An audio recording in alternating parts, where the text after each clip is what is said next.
India world leader ಆಗ್ತಾ ಇದೆ. ಆದರೆ ಯಾವ ಸುಖಕ್ಕೆ?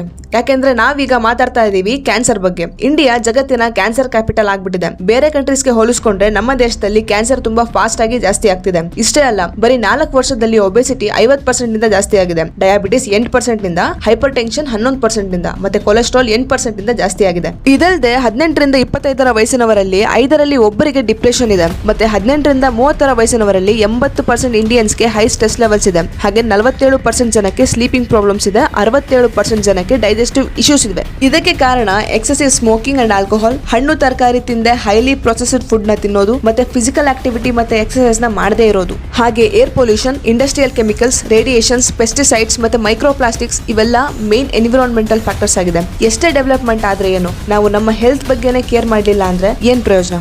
ಹಾಗಾದ್ರೆ ಈ ವಿಡಿಯೋನ ಶೇರ್ ಮಾಡೋ ಮೂಲಕ ಹೆಲ್ತ್ ಇಸ್ ವೆಲ್ತ್ ಅಂತ ಎಲ್ರಿಗೂ ನೆನಪಿಸಿ. ಹಾಗೆ ಒಳ್ಳೆ ಲೈಫ್ ಸ್ಟೈಲ್ ನ ಮೇಂಟೈನ್ ಮಾಡಿ. ಇದೇ ತರ ಇನ್ಫಾರ್ಮೇಟಿವ್ ವಿಡಿಯೋಸ್